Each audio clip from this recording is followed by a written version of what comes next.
All right. So let me just make sure. This thing's telling me we're live.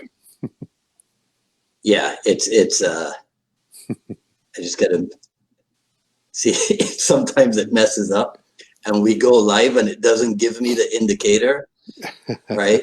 But I think we are. So, so let me just see if anybody has logged in with us, and then I'll know for sure. And then I'll do the intro. And yep, okay. So I think Randy Ciordia and Gabe Cannon are here. You know those guys, right? Yep. Yeah. Okay. All right, everyone. Welcome to today's episode number 106 of the Jeet Kune Do Dialogues. I'm on with Larry Lindenman, and some of you have told that I think the last time I saw him was the first time I saw him, which was 1988. So we got 30 something years of catching up to do. So Get some history. Let's get on the road. Larry Lindeman, welcome to the Jeet Kune Do Dialogues. How are you?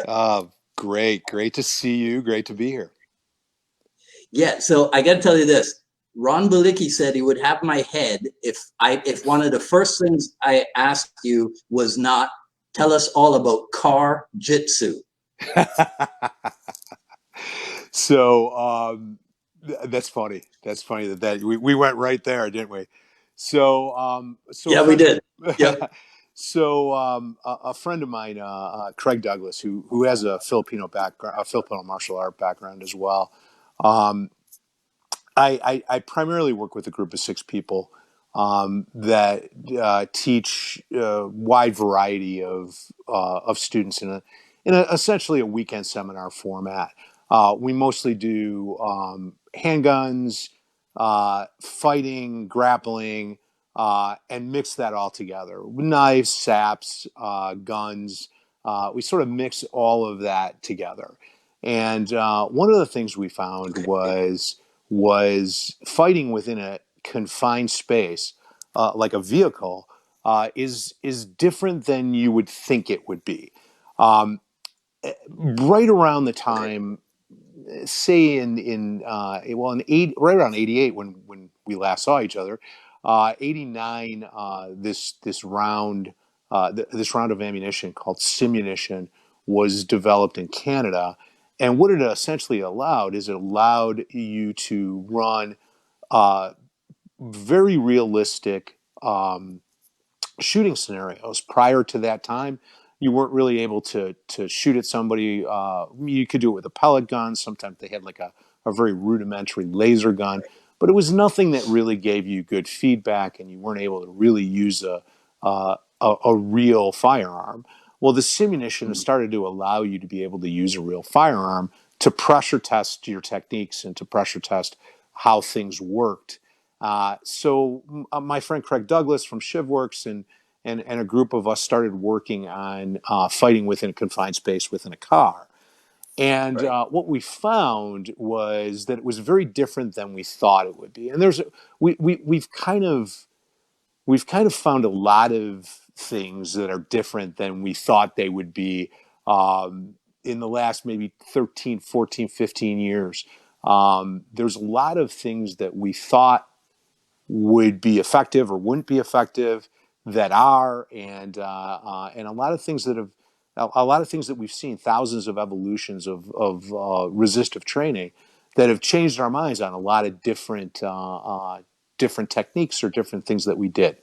So one of the things that a good way to see how all that works is to put it inside of a vehicle. It's realistic. When I was in Chicago, I worked, or when I was on the Illinois State Police, I worked as a narcotics officer for 5.5 years. I ran a narcotics unit. We did a lot of our work inside of vehicles. A lot of problems occur in vehicles. People getting inside your vehicle. Somebody in your vehicle going bad in some way, shape, or form.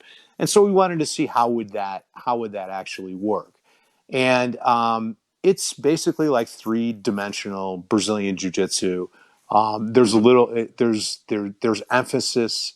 The secret here is the emphasis is on positional dominance, positional control, rather Okay. than going for a weapon. So Right. generally what we find, what I'll do is I'll put two people in a car and I'll say, okay, just wrestle. And or you could fight, you could punch, you could do whatever. But what you find out fairly quickly is that when you punch or when you try to elbow, you don't have the space and you don't have the ability to move your body to put power behind Mm-hmm. it. So Okay. so you lose positional dominance because you're focusing on punching or kicking or stomping or elbowing inside of a vehicle. You really don't have the opportunity to do that. So Yeah, it but turns that in looks good in the movies. it looks awesome in the movies. Yeah, it looks awesome in the movies, but it turns out to be a grappling problem. And Right. and what we found is that if you attempt to go for the weapon, so let's say it's a knife or it's a gun or whatever, if you decide to try to go for a weapon, because you're focusing on going for the weapon, you lose positional dominance. And by positional dominance, we mean anytime I have a time or a movement advantage over another person. So in a car, if I'm on top of Right. you, if I'm knee riding you, my knee is on top of your stomach. I have a time and a maneuver advantage over you. I could take the weight of my body. I could use the surfaces of the vehicle to press my back up against the roof of the car and then press into you. Okay. And now I could Yeah. stop you, even if you have a gun, even if you have a knife. I could stop you from bringing that to play because you can't free swing it. You can't turn that muzzle to me to try to shoot me. So what we Mm-hmm. found that's very counterintuitive is that the first person that goes for a weapon loses. And this isn't like Okay. once or 70% or 80%. It's the first person who goes for a weapon in the majority of cases, when you understand what's happening inside a vehicle, the first person to go for a weapon loses. Okay. So, kind of an interesting thing that you don't really think about. Right. But what's the physical structure of that? Or are we sitting in passenger and Yep, driver's seat? yep. Okay. Passenger driver's seat. Yep. Okay. And Ah, so the way I run the way we run the progression is that we have the first thing we do is we sit people in passenger driver's seat. We have them put their hands on their laps, and then we say go, and then they wrestle, and we just see what right. comes out. And so Yeah. what we're looking for is we're looking to see what I'm looking for is I'm looking for people to say, hey, every time I was on the bottom, I lost and Right. now we take a tool and so we could take a plastic gun or we could take a knife and I'll put one knife like a training knife in the center on the center console and I'll say okay ready Mm-hmm. go Mm-hmm. and Mm-hmm. what I want them to be able to tell me afterwards without me telling them what to do, they're going to say, hey, every time I went for the knife before I had positional dominance, I lost. And Right. that's an important piece of information because when I polled my narcotics officers and I said, you guys obviously have thought about what would happen if somebody attacked you in a car, what would you do? A lot of Mm-hmm. people said, well, I keep the gun underneath the front seat and I'd reach for the gun. Or I have I keep the gun in the center console, I'd reach for the gun. Or I'd open the door and try to get out. What you find out is that you don't have the time to do any of that. That Right. if you're not driving for positional dominance from the word go, you're going to lose that match. Okay. Now, would any of this have developed if you had not gotten involved in jujitsu? If you'd stayed involved in Muay Thai, Kali, Junfan, Jeet Kune Do, would any of this have developed? So So yes, it would have developed outside of my purview. My friends would have developed it, and they were well on their way to developing it. But what we found Mm-hmm. was that that for so in a weapons based environment, when there's a weapon involved, Right. in a weapons based environment, the some of the things that we do, say in Muay Thai, where we do you do a collar tie. You grab the Mm-hmm. neck. The problem in a weapons-based environment is that you're allowing that person access to their waistline, and that's where people keep weapons. So, Right. Okay. my main, before the weapon comes out, before the knife or before the gun comes out, the main thing I need to do is I need to control the limbs. And ultimately, the best way to control those limbs is using a wrestling base. Not necessarily a jujitsu base, but a wrestling Hmm. base. So if you look at Greek pottery from thousands of years ago, you'll see Right. somebody with a knife or a sword, a short sword, and then somebody have Yeah. grabbing their arm, in what it exactly Yes. looks like a wrist tie, and they're using Yes. head pressure, they're using forward pressure. So Right. That's true. controlling limbs is really, really important. And and Right. and controlling limbs is a grappling problem. It's not a striking problem necessarily. The striking problem, Hmm. the issue with striking in a weapons based environment is that striking, if you can't guarantee me that you're going to knock somebody out, striking gives that person distance, and distance gives that person an opportunity to get that weapon working. Opportunity. Right. Yeah, yeah. I watched video of I you. get it. I I get watched it. video of you in the last couple of weeks as I knew this was coming up, and superb. Your skills are superb. I really like your stick work and everything. And if I would give you distance, if we were at conversational, if we were in conversational distance, um, taking a step back, most criminal Right. assaults, most criminal attacks happen at conversational distance, at close range. And the Hmm. reason this happens is because the bad guy's driving that collapse of range. The bad guy wants to get close because he knows he needs to control you. So he tries to get close, and usually he uses subterfuge to get close. So he uses Hmm. some sort of verbal deception to closing range. Hey, you got a light, you got directions to Main Right. Street. Um, Yeah. hey, do I know you from some? Using some sort of verbal deception to come in. So you're never going to get in a situation where you have a predator who's going to draw a gun or pull a stick and stand at 10 feet and go, hey, you, Hmm. I'm Yeah. coming for you. They're going to use some Right. sort of deception to close range. And then you're in an initiative deficit. You as the innocent person are in what we would term as an initiative deficit. An initiative deficit is any time, like combat sports are equal initiative events. So we both know they're going to happen, and a Hmm. ref breaks us, and we go and we fight. An Right. unequal initiative event is I think this guy's gonna mug me. Maybe I think this guy's gonna attack me. But the time that I know that he's gonna attack me is when the attack occurs. So I'm Yeah. always fighting from a hole, if that makes Okay. sense. So Yeah. if I'm It fighting does. from that hole, um, controlling limbs is really, really important. Right. So and controlling and so taking a step back, controlling limbs is grappling. All of jujitsu doesn't translate, but jujitsu is really good at positional dominance. So Okay. Right. what yeah, go ahead. So no. So that I don't get myself in trouble with the Jeet Kune Do diehards. Right. Yeah, Okay. 100%. Yeah, Yeah. yeah. I've Right. been Okay. around No. No. No. No. No. forever, so yeah. Yeah. But see, here's the thing. Right. See, so we've been on for 14 minutes, and I think that from minute number one, we've actually been talking Jeet Kune Do, but Yes, we've been talking Jeet Kune Do approach, Jeet Kune Do 100%, methodology, Jeet Kune 100%. Do research, and what Yeah, have you, right? And 100%. but to this day, that is still a difficult thing to transmit to people. Do you find? Yeah, it's funny because I had a discussion with one of my friends about this, and what we talked about was that Bruce Lee and to a large extent Danny Asano um, opened the mental framework for MMA to exist.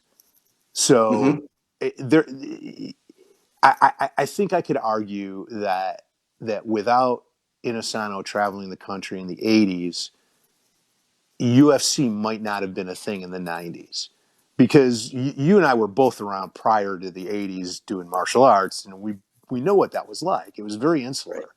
There was Yeah. no mixing of martial arts. Now it's funny because young guys don't even remember um, a time when you wouldn't box, trap, kick, do all these things in one sequence. People, Right. there was a day where if you did a trapping art, you did a trapping art, you never left it. If you were a grappler, you Mm-hmm. grappled and you never left it. If you were a boxer, you were a boxer. If you did Wing Chun, you did Wing Chun, and you didn't do anything else. And Yeah. and that mental framework of research your own experience, absorb what is useless, reject what is, or absorb what is useful, reject what is useless, and make everything uniquely your own. That mental framework came into the the the consciousness really in the 80s when Dan was traveling around the country teaching um, John Fine, Jeet Kune Do concepts, Muay Thai, Right. Southeast Asian martial arts. Right. So I think Let me see if I can put something up here for you to comment on. Let me see if I can do it. yeah. I'm gonna try a little tech. Okay, can you see Oh that? my god, that's hysterical! Right Wow, now, you look exactly over. the same. Yeah, sure I do. Now, behind his right shoulder, but you can't really make it out. But that's Ron Balicki. Oh, that's hysterical. That's Ron That's Balicki really behind it funny. behind his right shoulder. Man, And that is this really is funny. Janesville. I think this is Janesville, Janesville, August Wisconsin. 1988. Wow. Yes.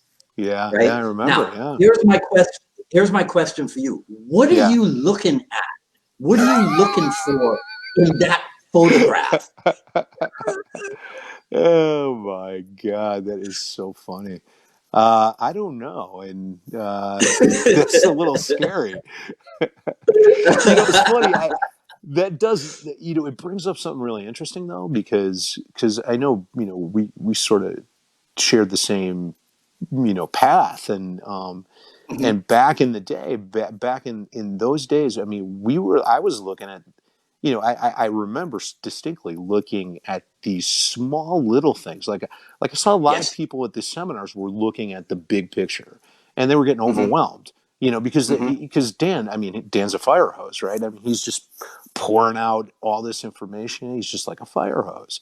Yeah. And um and and I, I looked for the small little things, and I know Ron did the same thing, and Hmm. we were looking for those small things, those like, how did he move his legs? What did he do with his arm here? How did he, Yeah. why did this make a difference? Why did that make a difference? So we did a lot of analyzing, and but Ron and I. Great training partner, great training partners, and we did a lot of exploration back in the day. And I think you would agree with me is that there was an advantage to not having Dan there all the time, Hmm. um, because we had to find the answers for ourselves. Yes. So we would see something, we would see um, Sombrada, and then we would play with it, but we couldn't go. And it's, we didn't have the internet, we didn't have video. Back in those days, we didn't have VHS tapes of that showed an instructional of everything. So we had to keep it in our mind, maybe some Hmm. scribbled notes that we took, and then Right. we had to reconstruct it, and then we would play with it and say, okay, what do we do right? What do we do wrong? And Yeah. some things would work great and other things wouldn't. And then we'd see Dan again next month or the month after, and we go, hey, we've been working Hmm. on this. What do you think? And he'd go, oh yeah, that's Right. great, but do this, do that, do this, do this. And then Right. we would become significantly better with those small things. But we constructed the art. We didn't have Hmm. that guidance. Um, Yeah. and it was a Isn't that different time. amazing? Isn't that amazing? It Yeah. Oh is. my God. I It mean, is. But I People could don't not. understand. They just do not No, understand. no. I mean, I literally, I said this like, so my first. Did you ever meet Mike Knopf? Did you ever meet him? Yes. Okay, Uh-huh. so Mike was my original Yep. training partner, and we started training in 1980, and Mike. So we started training in 1980. I trained Kali and John Fan for a year before I saw anybody else do it. Okay? So let me say that Hmm. again. I trained Okay. For a year before you saw anybody else do it. that exactly. So we trained, we would go, we would find like a hall or a gym at Uh-huh. college. We would train together. We would, but I never saw it. There was no video. I never saw a video of it. We didn't have, Okay. anything close to an internet or a VH. I didn't even have a VHS player.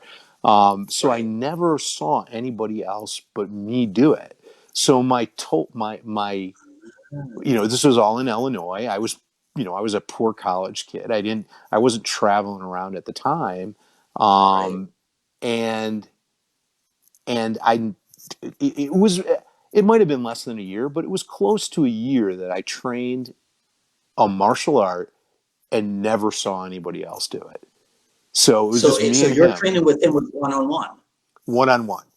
Yeah. So, Ah, so wow. Mike preceded me by about a year or two with Dan, was in St. Right. Louis, met him, and so Mike had a decent foundation, but again, we had to build. He had a decent foundation, but didn't, I mean, we were still, babies. We didn't Yeah. know, we didn't know enough to know that we didn't know enough. And Mike was just a real, extremely nice guy. He's a gentleman, consummate gentleman. He's really, really obsessed and interested in martial arts, and specifically in Jeet Kune Do and all the surrounding arts, the supporting arts, and so it was a weird thing to develop. And when I try to tell this to people today who have YouTube and they can see anything they want instantaneously, Right. Yeah. um, it's a completely different thing. And I would tell you that when I met Ron Balicki, at first he was my student, and then he very quickly became my training partner. But when I met Mhm. him, it was a really interesting time because I just got done with a bunch. I taught private lessons, and I just was not getting satisfaction from the private lessons. I would teach something, and then that the person didn't do what I would do. I would go home and I would practice, and I would, if I had to practice against a pole, I'd practice against a pole. But Right. I had students that I teach them one private lesson, and then a week later or 2 weeks later, I had to reteach the same thing over and over, and I was just getting bored, and it wasn't. I wanted to develop somebody into a training partner so I could train, I could bring somebody up Yeah. to a good Yeah. level so I could start to progress as well. At this point, Mike Knopf moved out of state, so I really didn't have a training partner. So Ron basically, without knowing it, reenacted the scene from Kung Fu where David Carradine is sitting outside the Buddhist temple. He's like, "Hey Good. man, I'd love to take private lessons," and I'm like, "Yeah, no, I'm not going to do it. I just don't want to do it." The next week he'd be, "Hey, I really want to take private lessons," and I'm like, "Yeah, right. No, I just don't want to do it. Just come to class. We'll just, I was teaching at Degerberg Academy. I'm just good. Just come to class." And he did this. He was so persistent. I'm finally like, "All right, geez, I'm going to have to indulge this kid." And it was a very short amount. He was a very, very talented guy, very talented, good athlete, very talented. Picked it up really quick, and more importantly than the talent or the athleticism was he had the mind for it, Hmm. and he was obsessed. So like anything Yes. else, it's like, Still is. yeah, still is. Yeah, yeah, 30, 40 years, 30 some odd years later. Yeah, yeah, it's great. Yeah. It's good times. Yeah. Um, here are some of the company names that I found associated with you. So I'll call the name Yeah, and you give us the info, right? So, sure. of course, there's you mentioned it. So ShivWorks Collective. Yeah, so this is a group that was born out of a message board probably 10 years ago. The message board was called Total Protection Interactive, or TPI. Um, I kind of came in it in a roundabout way. It was really interesting. At the time, I was a CrossFit instructor, and the founder of CrossFit, Greg Glassman, said, "Hey, have you ever heard of this guy Craig Douglas?" I'm like, "Never heard of him." And he's like, "Oh yeah, he teaches knife stuff," and I'm like, I probably would have heard of him if he knew what he was doing. I probably would have heard of him. So I did some research on him, and I was highly impressed. And I ended up going to one of his classes, and I continued to be impressed with the information, the way he collated information, and we kind of coalesced this group of people that teach around these concepts, and Okay. um, and the group consists of Craig Douglas, Paul Sharp, who was and we all share this lineage, the same lineage you and I share, basically. Okay. Um, Cecil Bursch, who is Paul Vunak instructor, and he's a black belt, Megaton Diaz black belt in Jiu-Jitsu. Paul Sharp is an SPG, Brazilian Jiu-Jitsu black belt, and MMA, and went through the Filipino arts when he was in Miami. Um, Chris Fry, same thing, Filipino martial arts background, and Hmm. William April, who is a psychologist, psychologist, and he sort of does all of the criminal assault paradigm. What do criminals do? Why do they do it? What's psychologically, why do they do it? And then we take this whole paradigm, we take this whole like how do criminal assaults actually occur, and then we sort of look at, okay, what works, and we work it in a resistive environment. So we work it with live resistance, with that person's freedom to do what they want, with your opponent's freedom to do what they want to do. Um, Okay. so that's sort of that ShivWorks collective, or that ShivWorks group. Um, Okay. the what Active Craig's response training. So active response training is a training group that follows kind of our similar principles. I'm not really with them, but they follow similar Oh, okay. principles. Yeah, Okay. Point driven training. That's that your company. that's mine, and um, point driven. We teach a knife method, a point driven knife method. So in other words, if you're Okay. using the edge of the knife, um, that utility doesn't translate to say a screwdriver, or a pen, or a point driven method translates to a bunch of different tools. So we teach a point driven Right. method of. I'm not saying you never use the blade, Mhm. but I found, when I worked violent crime in and around the city of Chicago, saw a lot of stabbings. Um, Never saw a death by slashing. So I never saw By somebody slashing. in it. Yeah. And I asked the medical examiner, who saw thousands and thousands of bladed weapon attacks.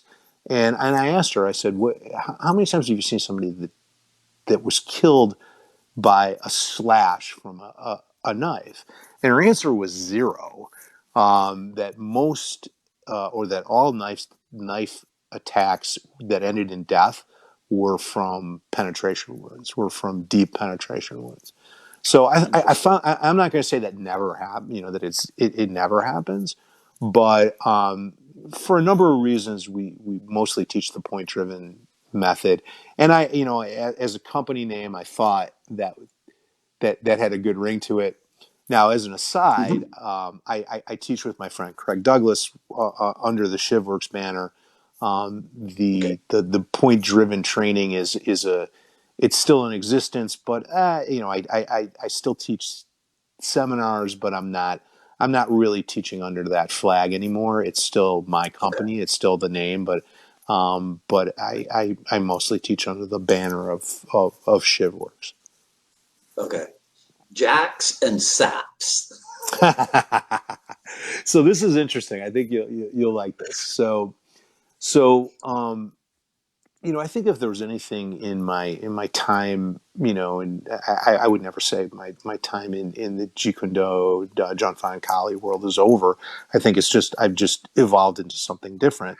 Um, but if I was known for anything, it would probably have been my stick work. I thought that if if I said if I had a specialty, I know some people really specialized in Muay Thai, other people specialized in Right. Silat.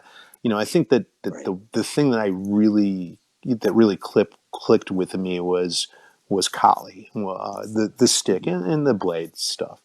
Um, Mhm. Mhm. Kind of hard to translate into a street violence situation.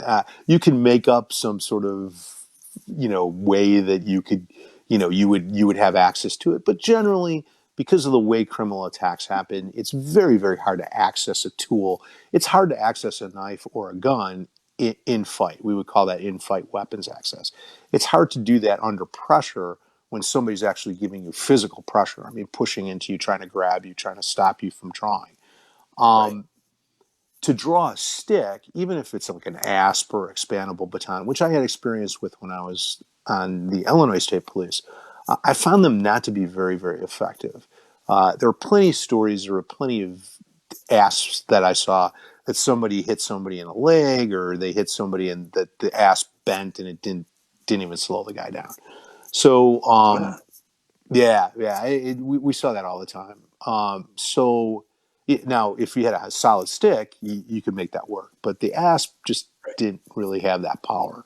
Didn't have the mass to be able to create damage, especially if someone was high or drunk or or highly combative. So so this old tool, the sap, the flat sap or the jack. Um, Kind of fell. I'm not going to say it was legislated out of existence really in the 60s and 70s, seen as either as an abusive tool by the police Right. or seen as a criminal tool for ambush, um, and highly effective. Usually, Wait, it's hang it. on. Hang Yeah, on a second there. Hang on a yeah. second there. Chicago police, would they not be renowned for use of the SAP? Probably in the 60s and 70s, 56, 40s, 50s, 60s, and 70s. Yes, Yeah. outright. Yeah. Made illegal in Okay. Illinois. So, Okay. yeah, it was made illegal in Illinois. So, for those reasons, but as a Okay. self defense tool, especially if you know your way around impact weapons, it is a Hmm. great tool. If it's legal in your state, it's a great tool. There's ways that you could improvise it. There's ways that you could, and I don't really want to talk about it because this is an open dialogue, and I don't really want to talk about how you can improvise impact weapons, but you can improvise impact weapons, and if it's legal in your state, it is and you've trained in Kali, you have all the tools you need to have an effective, concealable, small impact weapon that you could carry with Okay. you that you could use effectively. Um, Okay. so I started teaching those some classes in it, and they've been really really successful. People really liked them. They feel I usually do that. This ShivWorks collective. One of the kind of the hallmarks of what we do is we'll do an evolution at the end of a training day. So imagine a seminar, but at the end of that seminar, we'll either do an evolution, which would involve a very common one would be people wearing helmets, like padded helmets with Yeah. a face shield. Um, Yeah. One person is carrying a training sap. Another person Yeah. has on gloves, boxing gloves, and I'll put one person. The person with the sap is in the corner with their head in the corner, and the person with the gloves puts their hands on their shoulders. So it's not a scenario. It's just it's an evolution, and we kind of restrict the space with the other students, make it Hmm. into like an 8 by 12 room, or something along those lines, and Yeah. we basically say go, and we don't stop it until there's some sort of solution. So the solution would be to lock onto the person, get to a dominant position, get the tool out, whether it's a sap, a gun, a knife, and get working with it. And once you start to get effective hits, then we'll call this. We'll call it. Yeah, there's a picture of a bunch of saps. So once we get effective hits, then I'll call it. And sometimes it doesn't happen.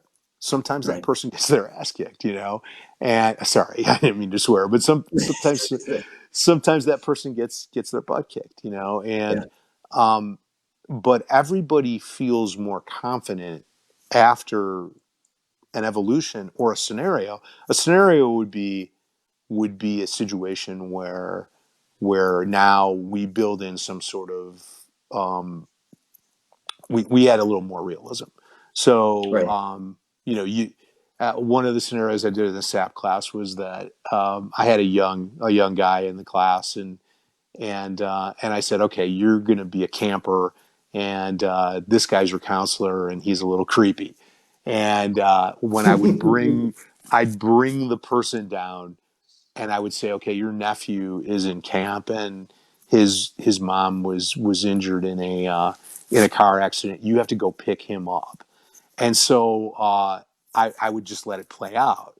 And depending on how good, and the people I had as the scenario players were good actors, but they also had they were wearing fist helmets and gloves and everything, so anything could happen.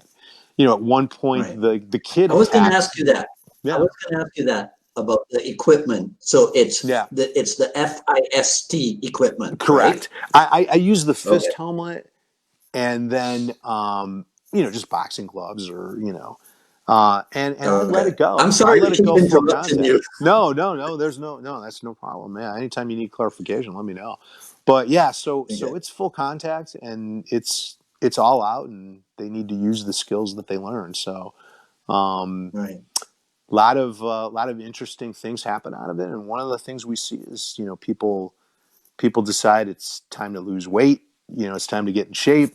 Hmm. They start to gas out, and they realize that might be their conditioning might be an issue. So we start to see a lot of people, even in failure, start to embrace a lifestyle that actually expands Yeah. expands them as a human, right? Now that's interesting because they may not have started out with that in mind, but then they realize the need for it, right? Correct. So a lot of people that we see now, we also teach military, and we also teach police. But when we do an open enrollment class for civilians, we get a lot of people who are interested um, in guns, and I think that Hmm. to some extent, people see that gun as a crutch. So Hmm. when they're put in physical situations, and this is an example of extremely close quarter shooting, you can see I have a thumb pectoral index. So I'm indexing the muzzle of the firearm. The red thing is a firearm. So I'm indexing the muzzle of the firearm. My thumb is touching my pectoral. So I know where the muzzle is. So I could shoot without, say, shooting myself in the hand. I could Right. still get rounds in. So there's a lot of little things that come out that people people sort of have. I think there's a mythology around the firearm and the knife that Hmm. when you start to work against live resistance, a lot of that mythology breaks down. So, so that live resistance is pretty much a hallmark of this training method or Yeah. this the thing that we teach. Was that live resistance lacking in the 80s in any I, way? I believe it was. Yeah, I believe it Hmm. was. Um, I think Brazilian Jiu Jitsu, going back to Brazilian Jiu Jitsu, uh, it has a unique, and I teach Jiu Jitsu. I primarily teach Jiu Jitsu Oh, right. Yeah, I for forgot that one. five or six times. Carlson Yes. Gracie MMA, right? Yeah, exactly. Yeah. Yeah. Yeah. And um, and jujitsu, the unique thing about jujitsu is the ability to go live without incurring impact damage. So, and this was true, Hmm. from the early 1900s.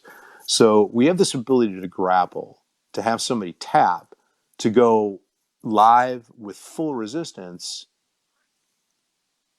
but not incur impact damage. Um, Hmm. and for us, I mean, I don't know about you, but I know I've seen people that I train with in the past that have pugilistic dementia, that have issues, joint issues or other issues from striking arts. Hmm. Somebody that that both Ron and I know, really great guy, um, hip issues from kicking, and had a hip Yes. replacement, and then ended up taking um, getting thrown in jiu-jitsu, and he spiral fractured his hip, the hip replacement, and had to get that fixed. And so, so the striking arts have a tendency to take a toll. As a matter of fact, Hmm. I was, I did an MMA fight just to do an MMA fight. Um, After maybe about a year after training that, I very rarely train contact striking anymore, um, Okay. because of the for me it's the impact damage, the potential damage, the brain injury. For me, it's not worth it. I think both you and I have got 30 plus years of patternization of striking. In a very short amount of time, we could get back up to where we need to be Hmm. if we need to get there. But Yeah. ultimately, I just don't want to take the impact damage, if that makes sense. Yeah. Yeah. So, Let me ask you this, because yep, I asked Burt Richardson a similar question. Well, probably an yep. identical question. Did patternization in Kali help you with jujitsu?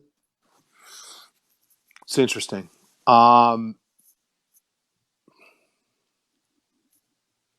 so I think there's a story that I'll tell every once in a while, is that I was a white belt in jiu-jitsu and Brazilian jiu-jitsu in my 40s, in my early 40s. I The first time ever that I rolled, that I sparred, I tapped a much bigger blue belt with an ankle lock. Now, the reason I was able to do it is because he had absolutely no expectation that I knew what an ankle lock was, or that I'd be able to do Hmm. it. I didn't Hmm. advertise what I did. As a matter of fact, my jujitsu instructor had no idea that I had any experience in martial arts whatsoever. The first time he Oh, learned that okay. I had experience in martial arts was when I took my first MMA fight, and and the opposing, or one of the coaches there, said something like, "That's Larry Lindeman, Jeet Kune Do guy." You go, "Oh God, I would hate to see him lose because he's like a legend in Chicago." And I'm not blowing my own horn, but this guy said he's like a legend in Chicago martial arts. He goes, "I'd hate to see him lose." It was funny. I ended up winning, so everything was okay. But it was funny because yeah, I mean, that's so I didn't want any. It's not that I didn't want anybody to know. I just didn't think it was relevant. Right. So Yeah, I get I it. think I think this thematic interconnectivity. Like if you learn one thing really well, you could learn something else really well. So I think that's one of the advantages, the overall advantages of martial arts, is that if you learn something well, if you get to an elite level in an activity like Jeet Kune Do, Junfan, Kali, Salat, you could apply that process that got you there to pretty much anything you're interested in. And so Right. so I think that was Yeah. probably a bigger driver than the patternization. Although I would tell you that even today, I will teach a string of movements in jujitsu, in Brazilian jiu-jitsu, that is almost like a sombrada. So, it's a sweep, guard pass, the person Right. defends, so I'll do that back and forth, but I could explain it in Kali terms, but it certainly pre-existed me in the Mm-hmm. grappling arts. So, even Okay. Western wrestling, they did very similar things when they drilled skills. So I wouldn't say that it was Right. a direct application from Kali into Brazilian Jiu-Jitsu, but I think that Okay. overall, the knowledge that you derive in learning an art translates well Yeah. to almost any other art. Yeah. Did you grow up wrestling? I did. I Okay. wrestled Because up I until saw a high school. picture. Yeah, Right. I saw a picture, but I wasn't sure if it was you or if it was your son wrestling. yeah, it was my son. Yeah, if it was in Okay. color, it was my son. Okay. Yeah, it was. Yeah, yeah. My Yeah. son took wrestling to a pretty. He went to state in wrestling in high school, and he was very serious about wrestling, and now he's doing jujitsu, and I coached him in his first jujitsu tournament. He's a white belt, and Mhm. he dominated with his grappling, with his wrestling. He dominated. So it was Nice. really fun for me to see that. Really fun for me to coach Yeah. that. But it was pretty cool. Yeah. Okay. All right. So we have to fill out your story because a couple of times you've mentioned the law enforcement stuff. Yeah. Yeah. But yeah, but you also mentioned being a CrossFit instructor. So you got to give me Yeah. a timeline, Okay, okay, I'll give you the right? timeline. When was which? So, so, so the timeline really was I went to college in 1980. I met Mike Knopf in 1980, probably 1980, exactly at this around this time. So it was the second semester of college in 1980. So probably Okay. So what, 30 years ago, 40 years ago, is Okay. when I met Mike Knopf and I started training. When I trained I trained jujitsu, or I'm sorry, I trained John Fan Kali. Got really serious throughout my college time. Started traveling to the nomadic existence, the Danny Asano nomadic existence. I Yes. did that, and traveling all around. I started teaching at Dagerberg Academy, and I believe it was '84 when I left college in the city in Chicago, and probably taught there until '89 to '90. In 1990, I went to the Illinois State Police Academy. Um, Worked for a couple of years. I worked for 3 years as a trooper on the road, and then the rest of my time I worked as either in SWAT or in investigations, including a 5.5 year stint in an undercover unit in the Chicago area. Um, so so I worked primarily in an investigative function when I was uh, in the Illinois State Police. I retired in 2014. Right now, beside well, in that probably 2006, I started training Brazilian Jiu-Jitsu. Maybe a little earlier. Prior to that, I was doing. I was when CrossFit was brand new. Nobody knew what it was. Right. I started. I found it online, and I started training in my house. I was looking for Okay. an adjunct to what I did. Mhm. So probably in the late probably the mid '90s, maybe '98 or something, is when I got involved in CrossFit. Got to be online friends with Greg Glassman, the founder of CrossFit. He invited me out to Santa Cruz, where CrossFit was based at the time, and Right. and I did a instructor certification there. But I taught a Kali seminar for Oh wow. charity. Yeah, so I taught a Kali seminar out there for charity. I met some people uh, um, who were direct lineage from Mike and I, and so they Okay. had me out for some camps, and so all that was kind of happening at that time, and then went that still working with the state police, and then after I retired, I work primarily. I work as for a company as a security operations manager, a larger company, and then I also Mhm. work on the side in executive protection for very high end clients, business clients, not Right. entertainment or anything, but they're mostly business, or they're all business clients. The right. Okay. And in college, that was the exercise That physiology degree. was, yeah. So I majored in exercise physiology, and now it's kind of fun facts, but I majored in exercise physiology. Right. Did a stint as a graduate assistant in exercise physiology. Worked in an exercise testing lab in Chicago at first. I kind of a funny aside, and I know you'll um, you'll you'll feel me on this one. I ended up working in this exercise lab. It was a great job. Didn't pay well, but it was a great job. It was cool, fun, doing what I was interested in. And Mhm. that hospital closed. I ended up going into hospital administration for another hospital, and I literally would take 8 hours a day taking notes about martial arts, about Kali, about John Fod. I would sit behind my desk, and I started to question myself whether I was going to be able to hold a job. I was Right. 23, 24, and I'm like, I Yeah. suck at the job thing. I could take notes on martial arts like nobody's business, but I Mhm. suck at this.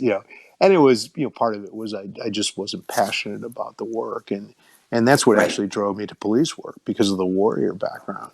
Um, Yeah. that's what drove me to do that was that kind of real life testing of the skills, or real life application of the skills and the mental skills and everything that I learned in in Right. martial arts, kind of translate that into that warrior culture. How much use of the exercise physiology knowledge are you? How much use do you make of that today? um for my as a jiu-jitsu coach, where it's still a sport. It's a contact sport. So it's a combat sport. I Mhm. certainly help people or students with it. I do have some information that I wrote on a blog, that about diet and exercise that still exists out there under point driven training. Um, and I use it for my own. Right now, my own training is not only to help me with dealing with 25-year-old, 35-year-old athletes, Right. but also longevity as well. And being Right. able to continue to do what I love to do, without taking injuries. So yeah, And I still apply it. that involves and includes the gym in the basement. Yeah, exactly. Exactly. The gym in the basement, the treadmill. Yeah. I have a concept two rower. I've got, I have an Airdyne. I mean, I do whatever I need to do Right. to try to keep up. I know you do the same. Okay. Well, actually, I have two questions about that. So what if I Sure. decided that that picture, so this picture here, this is when I was about 128 pounds. Yeah. Yeah. I'm no longer 128 pounds, right? But what if I said to you, okay, Larry, I want to drop 20 pounds this year? Yeah. What would you would say, okay, do what? So, I mean, weight loss or fat loss is primarily diet, right? It's primarily driven by diet. Um, Mm-hmm. I would probably look at diet first, and I would probably come up with a way that you could change your lifestyle, or alter your lifestyle so that on a weekly basis, on a monthly basis, you're eating less calories. Um, Mm-hmm. a way that I find works extremely well is intermittent fasting. Right. So essentially, you're cutting out either one meal a day, like a breakfast. You're not eating breakfast, but you're not overcompensating, and that's Mm-hmm. nice and steady. You could, and then also I think that probably as we age, we probably need to start really paying a little bit more attention to the nutrients that we're taking in. start Yeah. start start taking in less junk nutrients, start taking in more fruits, vegetables, seeds, nuts, Right. protein, good sources of protein. Don't have to really worry about the fats, but ultimately that I want to lose 20 pounds issue is Mm-hmm. I honestly think that a lot of that is more psychology than it is like the for me, if I have a competition coming up, like 2 years ago, I had the the Jiu-Jitsu Masters Worlds that I competed in. Yep. Um, I needed to be a certain weight for that, and the second that I made the decision that it was time for me to cut weight, the weight came off easily. So I Right. had this. I had this in Brazilian Jiu Jitsu. You weigh in prior to your match, so you don't get that 24 hours to rehydrate or anything. So you go on. You're wearing your gi. You go on the scale, and they weigh you right there. And if you're not at that weight, you're DQ'd. So there's a very definitive timeline where if Right. you're not on par, it's going to be an embarrassing situation for you. It's going to be a failure for you. If you don't have that in real life, it's really easy to to say, I'll just do it next week, or you know what, you only live Yeah. once, and it's Yeah. the holidays, so I should have some. So if you don't have that definitive deadline of something's going to happen, uh, it's much harder to get that psychological ball rolling, if that makes sense. It's much Yeah. easier to say, I'll just wait. If you're just doing it for health, make sense? Okay.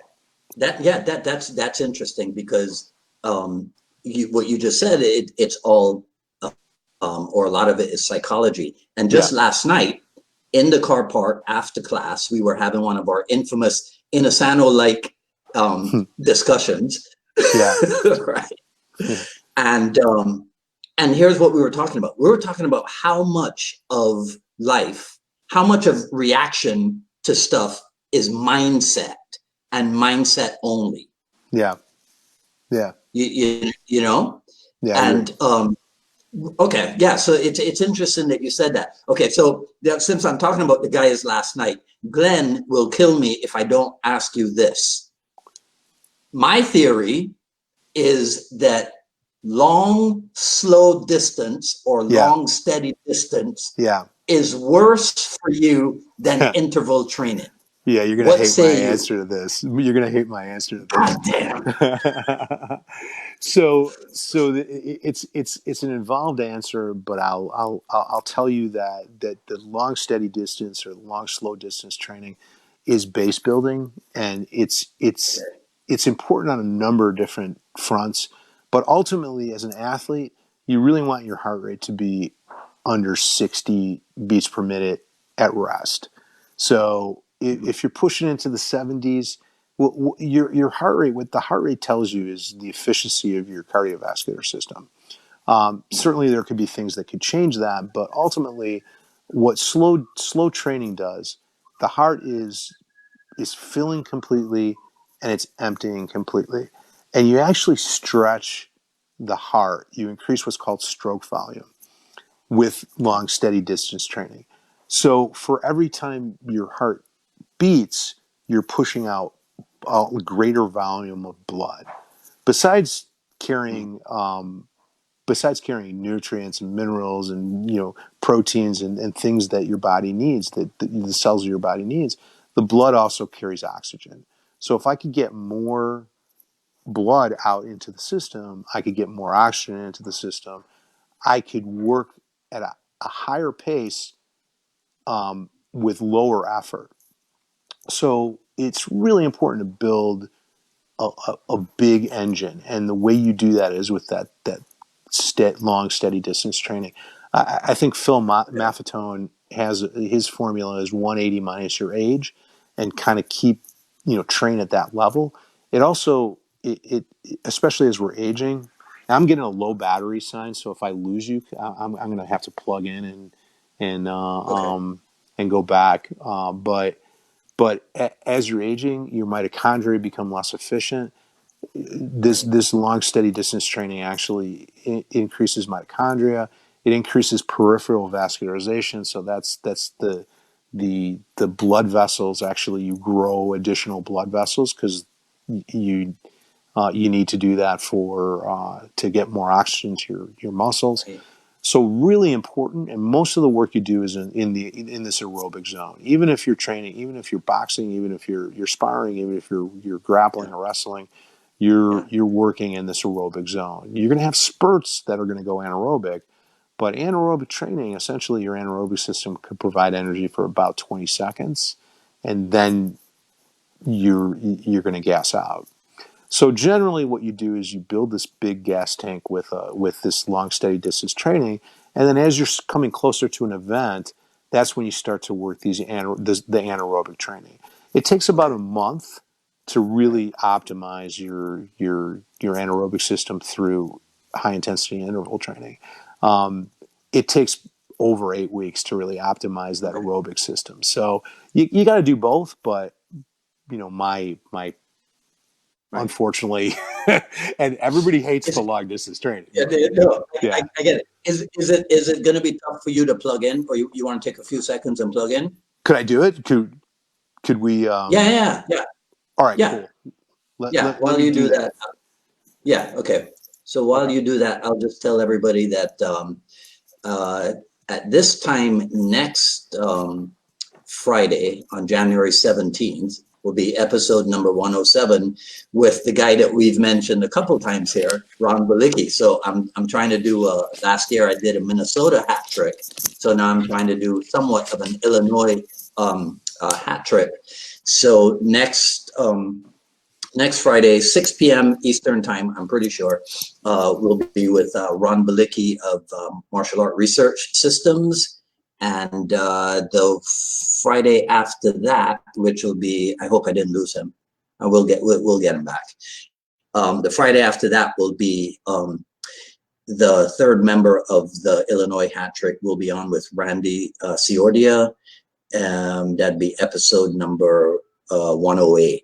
So just so you guys are aware of that, right? So I guess in unplugging and replugging, we lost Larry a little bit. So just give him a few seconds, and I'll edit this pause out in the final edit video. But just give him a couple of seconds to come back on, and we'll get the show up and rolling again. Give me 1 second. There he is. Hold on. Okay. No, that's okay. Let me. Yeah. I got to ask you something about that, because when we discussed your coming on the program, you never once said, "Oh, well, can you give me an idea of what we're going to be discussing or whatever? Yeah. And so I wondered if that's because, yeah, I wondered if that's because you're like, I'll go with the flow, Yep. no matter what. Exactly. Yeah. You know, what was the, okay, yeah, all right. I think it's teaching, right? I mean, I teach a lot. I teach all the time. Mm-hmm, And as a matter of fact, the next 2 days I'm teaching 16 mm-hmm, hours of concealed carry for in Illinois. So I do a lot of teaching, and I mm-hmm. feel very comfortable in in this process. So and Right. I've been teaching since I was 17 years old. So I was, teaching Okay. college in John Fine, 17, 18 years old. I started teaching. So I've been doing Yeah. it a long time. So yeah. Okay. All right. I got to pound your brain for the LSD thing again. Yeah, yeah. So tell me, what is the fallacy? Because this is how it was explained to me. I want Yeah. you to tell me what's the fallacy in this way of thinking. If you look at the world's top sprinter, it's usually somebody with Yeah. muscles. If you look at the world's top marathoner, Yeah. it's somebody that's got skin stretched over a skeleton. Yeah. So Hence, yeah. more sprint, less long distance. Yeah, so part of it is that Usain Bolt, was Yes. self-selected to be a sprinter. So the people that you're seeing at that highest level have a genetic propensity towards muscle, or as a marathoner, the person who wins the Boston Marathon, they have that genetic potential for aerobic metabolism. So there's, they have Mhm. maybe more slow twitch muscle fiber. Um, so it's not necessarily the training that turned them into what they are. It's their genetics that made them gravitate towards that particular endeavor. So, I get it. Usain Bolt was not going to be a marathon runner because his genetics were pushing him towards being a champion sprinter. Um, Mhm. the guy from Africa who's running, who's killing everybody in marathons, is not was never destined genetically to be a sprinter or a power lifter. Right. So Right. so I think that when we look at people at those elite levels, we sort of forget that there's a lot of natural selection going on, because maybe there was that guy whose family is from the part of Ethiopia that breeds marathon runners, and he decided he wanted to be a sprinter, and he just failed. He just didn't have the genetic capacity Right. to be able to be, so we never heard about him, right? The Yeah. only people Hmm. that we're hearing about at those levels are those people that have the genetics that push them towards those levels. So, Yeah. so when we look at that and we make those comparisons, I think we're making false comparisons. Um, Okay. so, I'm, but don't get me wrong here. I'm not saying, like a marathon runner is running at a much higher heart rate than I would run to train. Um, a marathon runner is not going to put muscle mass on because that muscle mass is extra weight, and their ability to transport oxygen is usually measured in milliliters per kilogram of body weight per minute. So Hmm. so it's Hmm. ml divided by kg per minute. The lower that Okay. kilogram of body weight is, the more oxygen you could transport. So as a marathoner, as an athlete that whose the purpose is to cover a specific distance in the fastest, a long distance in the fastest time possible, the less weight you're taking through that process, the more effective you're going to be in that sport. Where Got a it. sprinter, the more muscle mass you have in your, specifically in your legs, the more, and even in your arms, the faster you could propel your body to a short distance. But Right. neither of those are effective for what we do, right? We're a hybrid. We have to be able to uh, demonstrate strength, power, cardiovascular efficiency, and we have to have endurance. So we have to, a combat athlete is a hybrid of all of those things, and I think that's that's actually pretty cool. I mean, that's Right. Yeah. because you get the Sure. best of both worlds, right? Okay. All right. So we've been at this for like an hour and almost 15 minutes. So, Wow. and I appreciate your taking the time. So I'm going to ask you one last thing, and Okay. then and take as long as you want to answer this. Cool. Right? How old were you when you realized that you were not looking at things the same way as everyone, and you were putting things together a little bit differently? That's interesting. Hmm. Because you mentioned teaching at age 17, Yeah. Yeah. Yeah. right? I So think, there's no way you weren't thinking like everybody else. yeah, I think, And if you were teaching, you had to put stuff together, right? yeah, it's funny. I always liked movement disciplines, gymnastics, sports, not team sports. So I wasn't necessarily a huge fan of baseball, football, basketball, the things that people, the things that people in the U.S. really gravitate to, that kids gravitate to. Um, Yeah. I gravitated towards more individual sports um, that that relied on your own uh, that you won or lost individually. That it wasn't a team. You couldn't blame somebody for your loss. You couldn't say, "Well, if that guy caught that last thing, we would have won. If he would have blocked that guy, I would have gotten a touchdown." So, Right. I think it probably started there. I read a lot when I was a kid. I continue that today. I read a lot. Um, and I don't know if that was as unusual then, because a lot of my friends were readers as well. But I read a lot. I read the Tao Jeet Kune Do. I read I read fiction. I read nonfiction. And I remember my dad getting me the Bruce Tegner books. Do you remember those from back in the Yes. day? Yeah, Bruce Yeah. Tegner with Yep. the slicked back hair, Mm-hmm. and Oh my practicing God. side kicks and round Yep. kicks and things like Yep. Um, Yep. so for whatever I even had reason, his Kung Fu and Tai Chi book. it was, yeah, right, where he was wearing the Yeah. black Yeah. uniform. It was hysterical.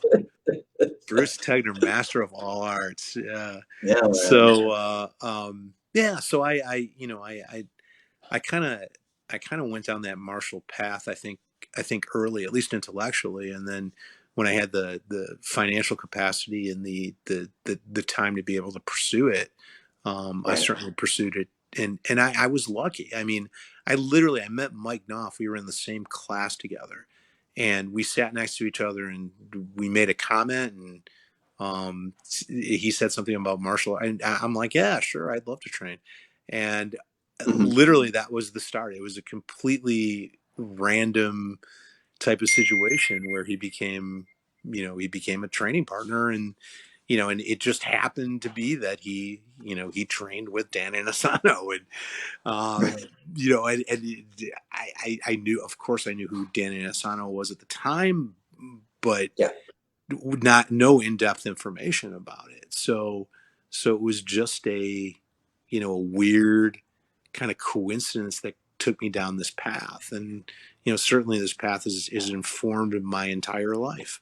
Without that Yeah. random meeting, without me deciding that I would follow that path, my life would have been completely different. So, Mm-hmm. and Yeah. I'd venture to say probably, we wouldn't be talking around Balicki tomorrow because we would have never met, So, Right. yeah, so Yeah. interesting Yeah. stuff. Yeah. Well, so he'll be on next Friday, Or and then next the Friday. following Friday, the following Friday will be Randy Ciordia. Oh, Um, wow. can, Okay. Can you think of anybody that I should have on the program? Man, I'm gonna have to think about it and get back to you. Okay. Yeah. Just get back to me. And if people want to reach out to you, what's the best place to find you? Um, you could you could look up point driven training. Okay. Look me up on Facebook. Okay. I'm I'm not pushing any classes or anything. I teach throughout the year. Um, but obviously, if you're in Chicago, please stop by. Teach Carlson, Gracie, Jiu-Jitsu. I had one of Ron's. I think it was one of Ron's students. Had just dropped by. He's a purple belt in Jiu-Jitsu. Dropped by and trained. So, anytime anybody's in the area, please get a hold of me. Get Facebook Messenger, Facebook. I'll you could hit me up there. Nice one. All right, man. Well, look, it's been fun catching up That after was all this great time. reconnecting. Yeah. Yeah. Yeah. All right. We'll do it again for sure. All right, brother. All right, man. All right. Thanks for taking the time. I appreciate it. Absolutely. We'll talk soon. All righty. Okay. Take care. Bye.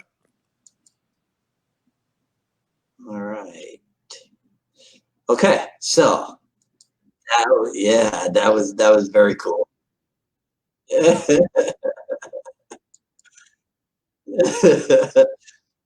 All right, so let me finish up the live broadcast here. Hang on one second.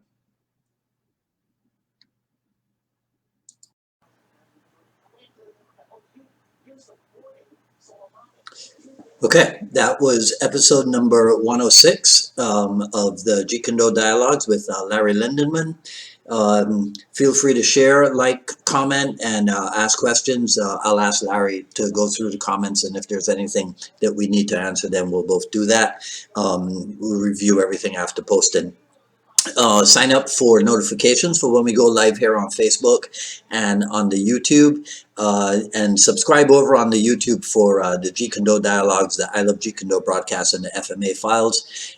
Follow me on Twitter at Dwight Woods and on Instagram at Dwight D. Woods. At ilovejeetkundo.com, the Quick Skill Series Volume 1 is still available. Volume 2 will be produced this year. I've told you before, next Friday, 6 p.m. Eastern Time, episode 107 with Ron Balicki of Martial Art Research Systems. And so I'll see some of you back here next Friday. The rest of you, hopefully next Wednesday on the I Love Jeet Kune Do broadcast. Until then, enjoy your weekend. This is Dwight Woods, the Jeet Kune Do Rebel, signing off. Take care now.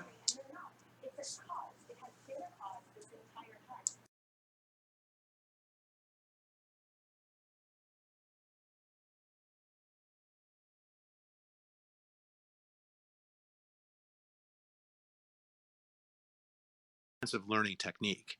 So you could use strength to overcome technical flaws. And so if your ego is not letting you tap, Okay. if your ego says, I can't get my guard passed, I can't get arm barred, I'm not going to let this guy do Right. XYZ. If your ego gets in the way, you're never going to learn the art. You might be effective at a very low level, at a white belt level. You might be the most dominant white belt, Mm-hmm. but you're never going to progress because you have to take those losses. You have to come at it without an ego. So that's one of the huge lessons Right. that Brazilian Jiu-Jitsu teaches. That and I think Yeah. honestly, for the first time, I really believed that I could go with anybody. There were times where I would Yeah. Okay. question, yeah, this guy's really big, he's really jacked, he's strong. Right. Now I Right. know that doesn't matter. I know viscerally that doesn't Mm-hmm. matter because I train with people that I could dominate and toy with that are Mm-hmm. jacked and big and strong, and Mm-hmm.